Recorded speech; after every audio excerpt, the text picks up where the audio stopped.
Good morning, friends. Today I've got a pretty good sized project. Now it is roughly 4 o'clock here, just getting off of work. So this is going to be a little project that I'm going to be doing over the next course of several days. However, it's going to be a fun project. I am standing on the bridge as you walk into our backyard. Well, this little dry creek that just kind of doesn't do anything for me right now is going to look like this piece over here. And we're going to carry that water all the way through. And we'll talk about it at the end of the video, today's video, to kind of give you some type of idea of how this all process works. But we are going to do that. That being said, I've got aphids and stuff on these boxwoods, and I've been fighting them for a while, but I'm done fighting it. So unfortunately they have to come out. Plus, they just don't hold up well in the snow, and they definitely don't hold up when it rains. When it rains, it just really drops these low. Drops them, and it takes some time to get them to bounce back up. So anytime I have any type of showers or anything, I can typically have to take a different path, because right through that sidewalk right there, they will be laid over. So we're going to grab a shovel. We're going to start digging that out, and then I'm going to do some junipers just like that over here, because this is almost too formal, and that's not making an excuse for a reason why I went out, but everything we've got going on in the garden is not really formal. But this just gives me a formal look. But you can see I've been fighting it. I've sprayed everything, neem oil, I've had it sprayed, and it's just because I think we don't get enough airflow with all the trees and everything back here that we've got going on. So that being said, I'm going to get a shovel and start digging. We'll see how much we can put out for a video. I've got lilies and iris and different things in here. We're going to go ahead and we're just gonna take and remove all those out. I'll gift them to some neighbors, but eventually we're gonna come back in here with some plants and whatnot. So shrubs are coming out. We're going to dig the hole. We're going to take these rocks. These are just natural stone that if you dig a hole here in eastern Kansas, that limestone comes out of there. We're going to take all that out of there. I'm going to displace it into the garden to where it makes a little bit more sense of flow. And then we're going to use stones like this. I've got to go down and purchase. So yes, a little round, those Colorado stones. I don't know the actual name of them, but when I go purchase them and I get a name for them, I will certainly share that with you folks. So that being said, we will get to digging and see where the day leads. Let's get started.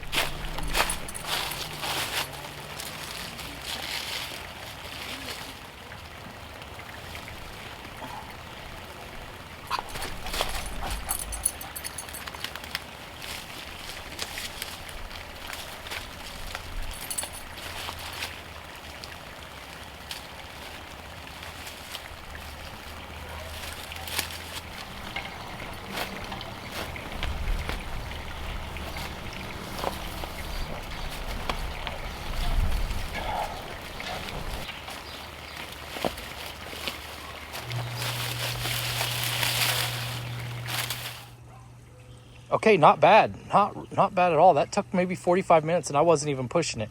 I've already worked today and then came home to do this, so I was not expecting to get this much done. So those boxwoods, I'll drop a name probably below the screen whenever I recap. If I remember, I'll share it with you. Otherwise, I'm just going to throw the name up there. I cannot think of the name of it. It's eluding me, but they grow so quick. But they flop as soon as any kind of moisture falls on it. And so they tend to be clear over here. So I'd have to go around this way just to get into the yard, or if I was going to mow or something. That just holds so much moisture, and they just droop so long. But they did do the job, though. They filled in quickly. We will go back, I said before, with the junipers, two or three right there. Three's overkill, but instant gratification feels... That's how I feel like. So we're going to start digging this canal. I'm going to choose a kind of a design, a little loop in there, and we'll start shuffling the soil on both sides, make a deep canal. And then we'll just kind of continue the process. This isn't taking very long at all. I'm impressed. I'm happy.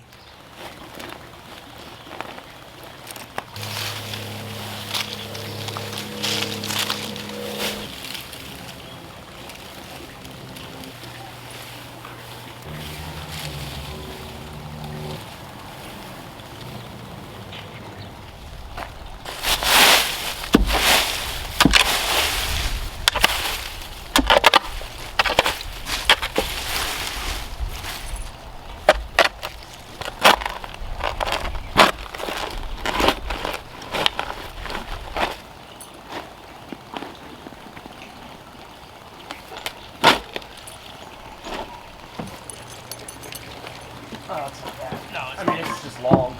I moved it by myself, but I was like, well, since you're here. And you opened this up a lot. Obviously, this isn't my first time seeing it, but still, the little time that thing was there, it looks so nice clean, huh? All right, I'm feeling really good. You can see the zoomer back there. Oh my gosh, it's got the zooms. That was not planned out. Okay, anyway, we've got the ditch here dug out, the little creek. I don't know why I call it a ditch, but we got the little creek dug out. Then this is where the bridge sat. You saw my son and I move the bridge. We've got the boxwoods we'll have to do, but typically right off of this piece right here, we'd have the bridge sitting over there. And then we're just gonna come back just a little bit more. And then I think we're pretty much nailed it. I think we'll go about right here, because then this is just a little soft spot. I just want a little soft pond right here so that it fills up and then flows out. Any water, not the water that I'm going to keep in there traditionally. There will be a certain depth that's going to be, okay. There's going to be a certain depth that we're going to have the water in there constantly. Then as the water fills up throughout the, as the water fills up in those creeks, then they'll overflow like they have, and then they're going to run, the water will run out through here. But I'm going to make it to where we always have water. I am so sorry for the distractions, this dog. So if you're not familiar, little Frenchies get the zooms, and we call them the zoomies, right? And so he just was witness to some of that. But we'll go through here and we're gonna create something real pretty so that we can carry on from that piece over there. Once we do that, and the pond's over there, I'll feel like it's very cohesive. We'll have one big flow. The water will not be connected right here, because simple fact is I need that water to be able to flow over when it fills up and then into here. And plus, I won't have enough material. The material, I've got a 20-foot length for roughly $206, I believe it was, with tax. If I was to get any bigger, I'd need another, that's about 8.5 feet. I'd need another 8 feet. And I'm not doing that. So not worth it, because the water's gonna do exactly what I need to do anyways. Plus it'll be hidden under there, so not a big deal. Anyways, I would stay tuned. We'll see how this progresses over the next day or two. So that being said, we will see you guys on the flip side. Hey, tell them bye-bye. Yep, she's saying bye-bye. Anyways, have a good day, friends. See you on the flip side.